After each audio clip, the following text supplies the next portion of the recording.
Assalamualaikum warahmatullahi wabarakatuh. Perkenalkan, nama saya Fikri Ferry Farizi dari kelas 4C dengan NIM 2309018 ingin mempresentasikan hasil dari pengerjaan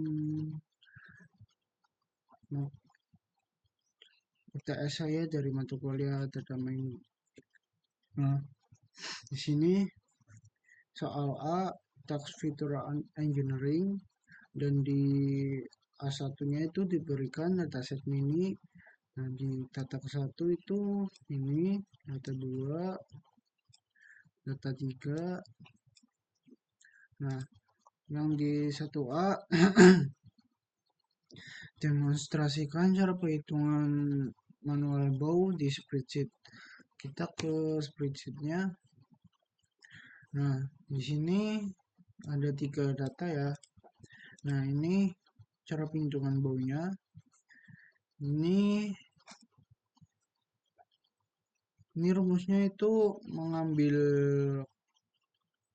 kata ini dari data ini. Seberapa banyak kemunculan kata ini dari data yang di sini.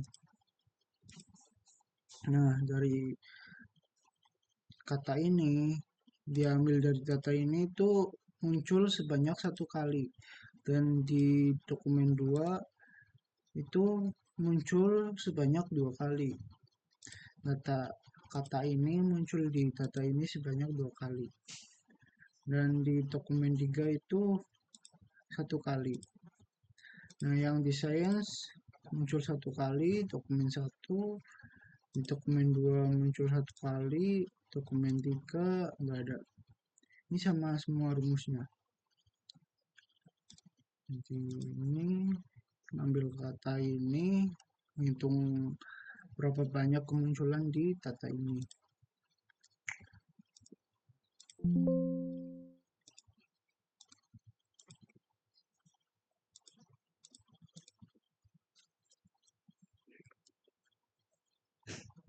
Nah, yang selanjutnya yang ini ada 1 di data 1, di dokumen 2 ada nggak ada, di dokumen 3 ada 1.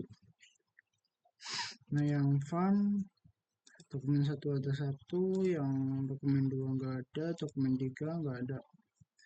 Yang mining dokumen 1 nggak ada, dokumen 2 ada 1, dokumen 3 nggak ada. Yang N dokumen 1 nggak ada, dokumen 2 ada 1, dokumen 3 nggak ada. Yang big nggak ada, dan di dokumen 3 ada 2, big data dan big business. Yang business nggak ada, ada 1 business. Nah, ini dijumlahkan semua dari kolom E6 sampai E13, dijumlahkan dan dia dapatkan hasil 4. Dan ini juga F6 sampai F13, ini juga G6 sampai 13, G13. Nah, yang selanjutnya 1B, demonstrasikan cara perhitungan manual TF sampai DF di spreadsheet. Nah, ini TF sampai DF. TF, DF. Nah, di dokumen satunya itu ini E6, kolom E6 dibagi kolom E14 dan didapatkan hasil 0,25. Ini sama semua ya. Dokumen 2 F6 F6 dibagi F14 juga sama. Ini di sini ini itu if cek apabila E6 F6 G6 itu bernilai 1 lebih dari 0 itu maka hasilnya itu 1 diganti 1. Nah, karena ini 1 lebih dari 0 maka nilainya adalah 1. Nah, jika itu nol, ya hasilnya itu nol. Dan di sini didapatkan hasilnya 3. Di sini juga 1 1, hasilnya 2, 1 0 1, hasilnya 2, 0 1 0, hasilnya 1, 0 1 0, hasilnya 1, 0 0 2, hasilnya 1, 0 0 1, hasilnya 1. Nah, yang di sini logaritma basis 10 itu dibagikan dari hasil 3 bagi kolom M7. Ini dibagikan dulu sama 3, nanti baru di logaritma basis 10. Ini juga sama.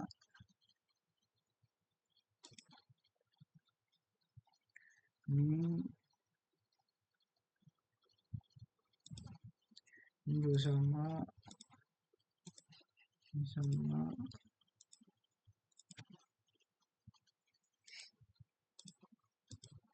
Sama. Dan di sini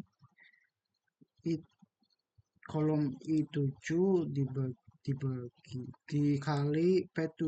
Nah, kolom I7 dikali dengan P7 didapatkan hasilnya ini.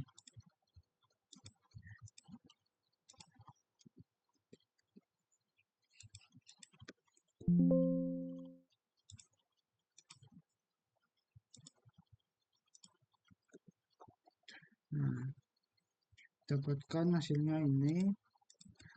Nah, ini 8 dikalikan P8, hasilnya ini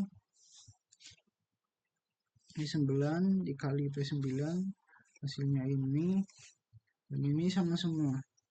Jadi itulah perhitungan dari TF, DF. Ini tahap-tahapnya. Dan lanjut ke soal berikutnya. Saya 1D demonstrasikan word embedding glove dalam bahasa Python. Kita ke Python. Nah ini. Yang 1C demonstrasikan word embedding word to FG dalam bahasa Python.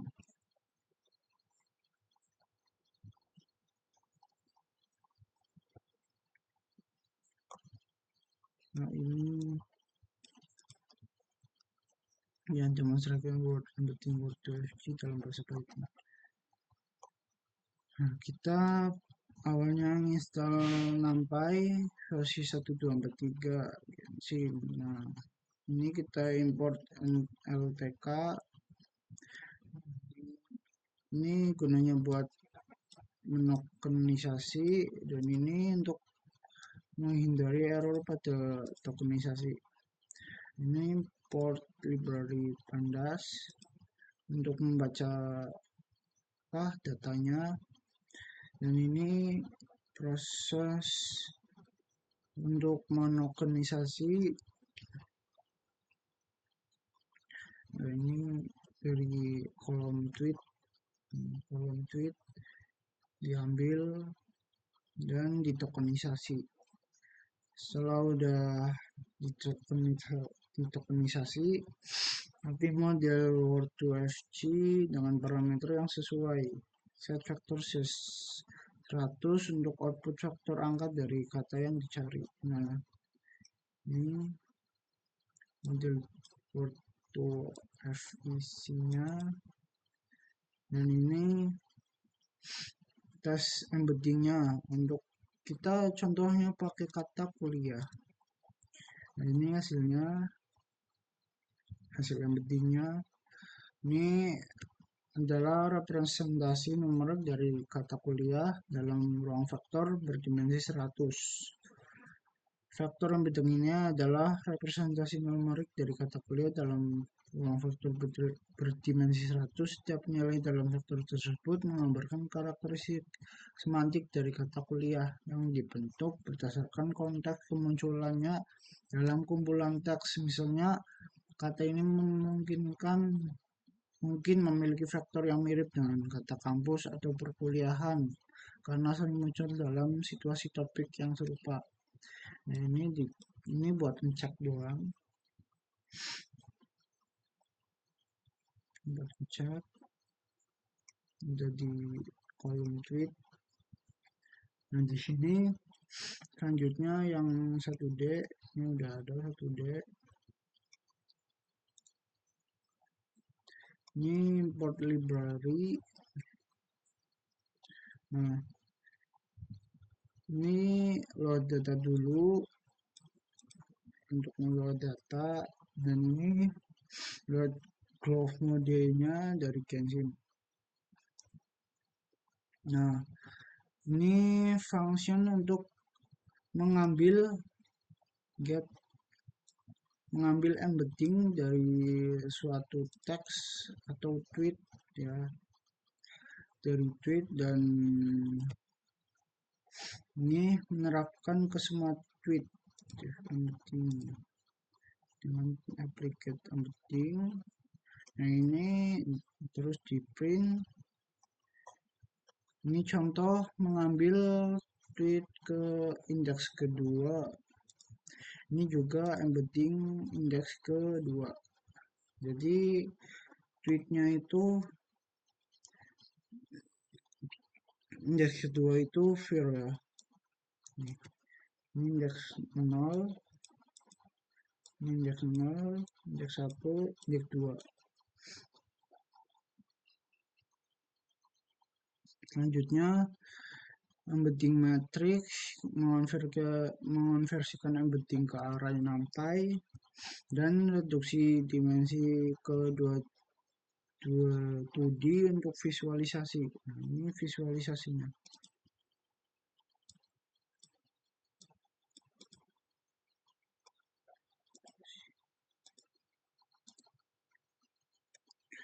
Nah, ini contoh visualisasi untuk tweet embedding.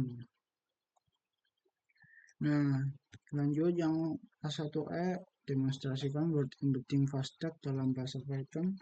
Kita install dulu fasttext-nya, dan ini membaca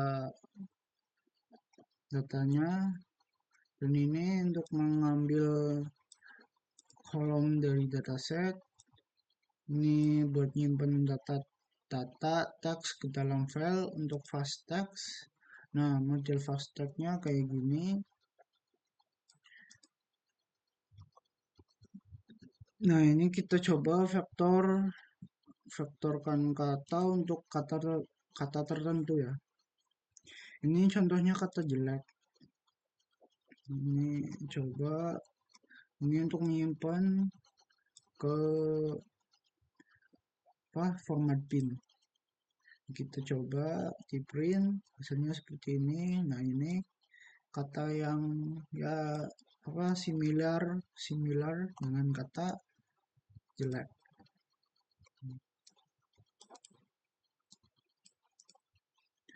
Terus kita cek lagi kata yang paling similar dengan kata jelek itu adalah SKRG. Itu punya nilai 0,99981, dan seterusnya. Ini kesimpulannya menggunakan model ini kita mencari kata yang paling mirip dengan kata jelek dan tidak menyertakan kata itu sendiri. Jadi selain kata ini, ya. Model mengembalikan daftar kata-kata yang mirip diurutkan berdasarkan tingkat kemiripannya. Angka di depan masing-masing kata menunjukkan tingkat kemiripan dengan kata jelek. Semakin tinggi angkanya, semakin mirip kata tersebut. Dari daftar tersebut diambil kata yang paling mirip, lalu dihitung nilai similarity-nya menggunakan rumus 1, cosine distance antara faktor kata jelek dan kata paling mirip tersebut. Hasilnya ini. Lanjut di A1F, demonstrasikan word embedding bird dalam bahasa Python. Nah, Ini kita install dulu apa library yang dibutuhkan. Ini ini buat ngecek doang versi yang udah kita pakai. Ini versi nyampainya saya pakai yang 126.4 yang transformernya 441.1. Nah, ini untuk load tokenizer dalam model trained di Steelbird. Ini versi ringannya dari Bird ya, Steelbird. Dan ini teks teks yang mau diproses diinput di sini, dan mengubah teks ini untuk mengubah teks menjadi input ID dan attention max dan dikembalikan dalam bentuk tensor PyTorch. Nah, ini terus menonaktifkan tracking gradient karena hanya untuk inference. Ini untuk menjalankan model untuk mendapatkan output embedding. Ini mengambil hasil dari hidden state terakhir dari output model. Dan di print dijalankan. Satu jumlah token. Nah, ini jumlah tokennya itu ada 23. Dan ini hasilnya torch size nya 1 2 3 7 6 8. Selanjutnya terus ini untuk menampilkan apa dataset, dan terus ini function untuk mendapatkan bird embedding ya. Untuk mendapatkan bird embeddingnya ini input tokenizer. Terus ini untuk menjalankan function di atas dan didapatkan output seperti ini.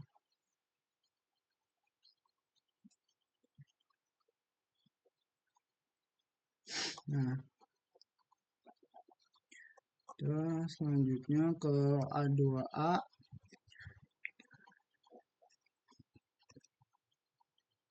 Ini ya, miscellaneous. Jelaskan apa itu fitur extraction, fitur engineering, factorization, dan word embedding.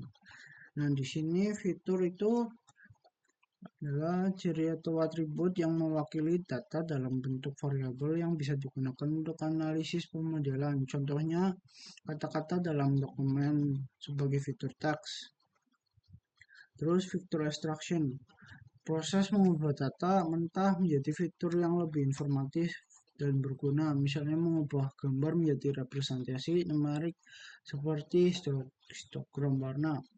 Dan fitur engineering, proses pembuatan, pemilihan, dan transformasi fitur agar model machine learning bekerja lebih baik. Ini termasuk membuat fitur baru dari data asli, kayak ya dimodelisasi dari data aslinya. Nah, ini factorization itu adalah teknik mengubah data, terutama teks, menjadi format numerik atau vektor ya, sehingga bisa diproses komputer. Contohnya adalah representasi bow dan TF-DF. Dan terakhir ya word embedding, itu metode representasi kata dalam bentuk vektor berdimensi rendah yang mengandung makna semantik dan konteks seperti word, to-f, isi, glove, fast text, dan bird. Nah, selanjutnya adalah A2B. Jelaskan apa perbedaan bow, TF-IDF, word to F, isi, glove, fast text, dan bird word embedding. Nah, di sini metode POW itu keunggulannya sederhana dan mudah diimplementasikan, sedangkan kekurangannya tidak memperhatikan urutan kata dan konteks.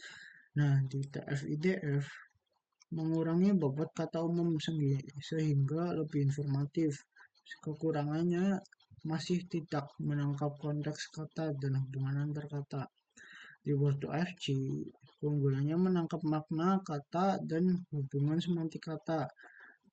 Kekurangannya itu perlu data besar, tidak menangkap konteks kata yang berubah. Berarti harus data yang besar. Terus metode Glove, keunggulannya itu memanfaatkan statistik global kata, efisien dan akurat. Kekurangannya sama seperti Word2Fg, tidak kontekstual. Di Fasttek, keunggulannya memperhitungkan subkata, karakter n-gram, subkata karakter n-gram bagus untuk kata baru dan typo ya, kalau suka typo. Kekurangannya masih embedding, statis dan tidak kontekstual. Dan yang BERT itu keunggulannya udah kontekstual embedding, memahami makna kata dalam konteks kalimat. Kompleks, kekurangannya kompleks, terlalu kompleks, butuh sumber daya besar dan pelatihan yang intensif. Nah, selanjutnya di A2C, jelaskan apa itu stopwords pada metode apa di atas stopwords perlu dihapus. Nah, stopword itu kata-kata yang sering muncul dalam teks tetapi biasanya tidak membawa makna penting seperti dan, adalah, di, dan itu. Nah, penghapusan stopwords itu biasanya dilakukan pada metode BW dan TF-IDF untuk mengurangi noise dan memperbaiki kualitas fitur karena metode ini murni berdasarkan frekuensi kata. Nah, pada metodenya itu kayak Word2Fg, Glove, Fasttext, dan BERT itu yang sering menggunakan penghapusan stopwords karena konteks pada hubungan antar kata tetap penting dan model bisa belajar relevansi kata tersebut. Di A2D, jelaskan apa itu sintaksis dan semantik. Terus mana metode embedding di atas yang merupakan kontekstual embedding.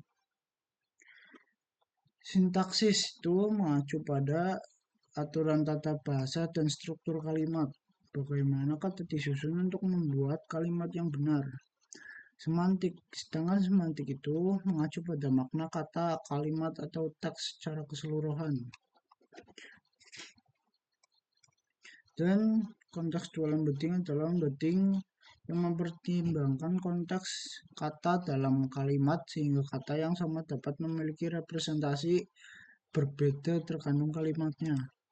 Nah, mana metode embedding di atas yang merupakan kontekstual embedding? Nah, di sini itu adalah itu salah satu contoh metode kontekstual embedding karena menghasilkan representasi kata yang berubah sesuai konteks kalimatnya. Terus lanjut ke yang B, image feature engineering. Nah, itu diberikan dataset ini dari kabel. Nah, kita coba lihat datasetnya.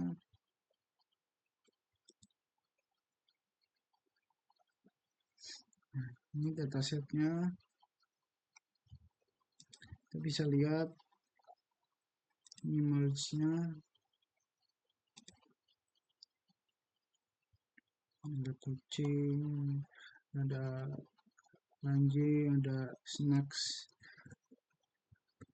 Kita kembali ke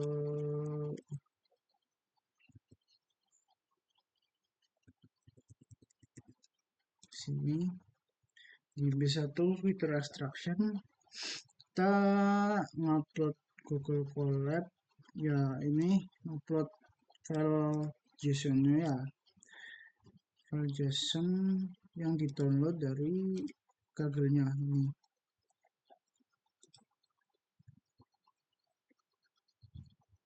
Ini di-download dimasukkan ke collab.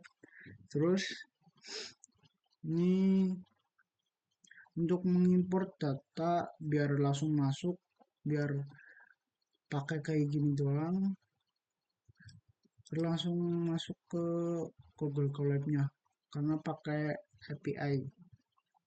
Sini kita pakai contoh gambarnya ini yang nomor 26, kita bisa milih gambarnya di sini. Tinggal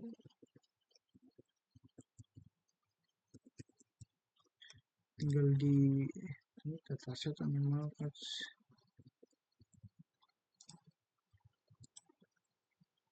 image address ini di paste aja ke sini. Dataset ini keluar sampel image-nya, pakai ini akan lucu aja. Nah, terus di P1A demonstrasikan color filter extraction menggunakan color histogram dalam pemrograman Python. Ditampilkan hasilnya. Nah, di sini saya pakai warna purple, orange, sama cyan. Nah, ini for I itu looping untuk setiap channel warna dengan indeks dan warna. Ini itu menghitung histogram untuk channel ke indeks dari citra RGB. Terus ini plot histogram dari channel ke indeks dengan warna yang sesuai. Ini buat set judulnya, ini nilai pixelnya, ini jumlah pixel untuk setiap nilainya, dan ini ditampilkan. Ini hasilnya seperti ini. Terus di P1B demonstrasikan tekstur fitur extraction menggunakan salah satu dari metode berikut ini dalam pemrograman Python, lalu tampilkan hasilnya. LPP ya,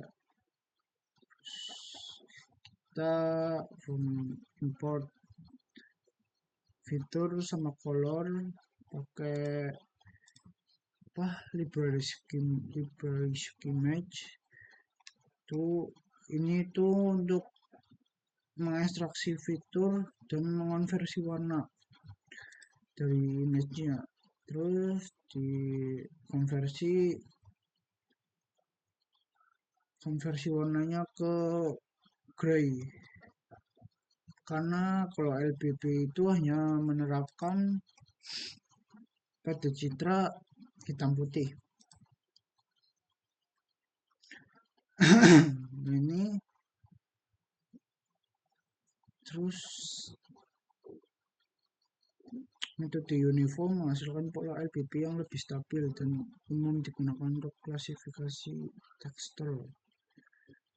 Nah, ini ditampilkan judul plotnya, LBP tekstur. Ini matikan sumber visualisasi agar lebih bersih. Ini dilihat hasilnya seperti ini. Jadi ya gray karena hitam putih. Hitam putih. Terus B1C demonstrasikan shape atau edge fitur extraction menggunakan salah satu dari metode berikut ini pemrograman. Dalam pemrograman Python kita pakai HOG histogram of oriented gradients. Di sini kita import lagi ini fungsi HOG dari sedikit image. Terus konversi warnanya ke gray karena kalau HOG itu cuma butuh intensitas warnanya. Dan diekstraksi, terus ini pixel per sel, ini orientasi, jumlah arah gradient, ini jumlah sel per blok, normalisasi, ini untuk visualisasinya, ini di non karena udah grayscale, jadi di non. Ini ditampilkan judulnya features, tampilkan hasilnya seperti ini. Terus di B1D demonstrasikan key point feature extraction menggunakan salah satu dari metode berikut ini dalam pemrograman button. Nah, di sini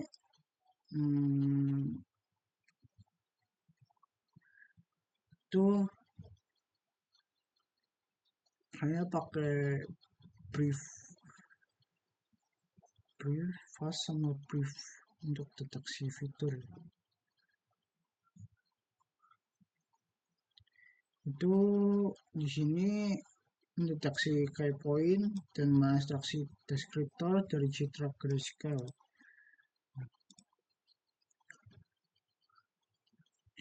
Di sini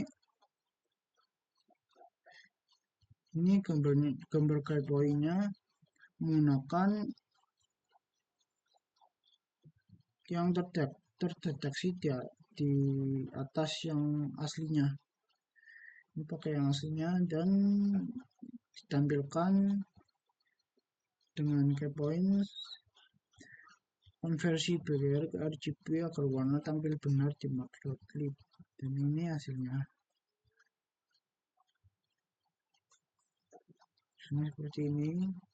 Dan lanjut ke B2A factorization embedding. Di B2A demonstrasikan embedding menggunakan metode flattening raw pixel dalam pemrograman Python.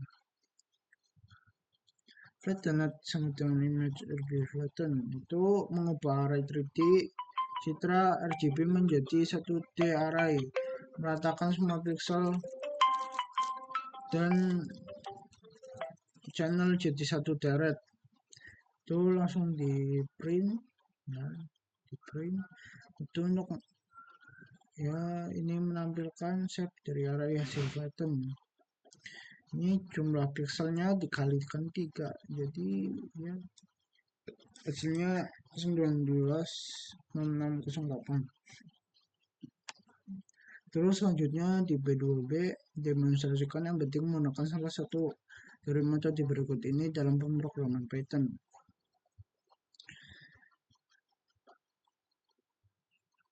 Ini mengimport library dulu, terus kita buat objek ORB-nya yang mau dideteksi untuk fitur dan deskriptor. Ini deteksi key point-nya, terus ini jumlah cluster untuk visualisasi word, documents, terus ini untuk menginisialisasi model K-means dengan jumlah cluster K. Ini dengan jumlah ini dan si random untuk reproducibility. Nah, ini untuk melatih model K-means pada deskriptor ORB. Terus ini untuk menghitung histogram frekuensi kemunculan tiap clusternya. Itu kayak label cluster dari setiap deskriptornya. Di sini kita munculkan plot histogram OVW-nya, official word-nya. Kita pakai judul POVW histogram. Nah, di sini hasilnya seperti ini. Terus selanjutnya di B2C demonstrasikan CNN embedding menggunakan salah satu dari model berikut ini dalam pemrograman Python.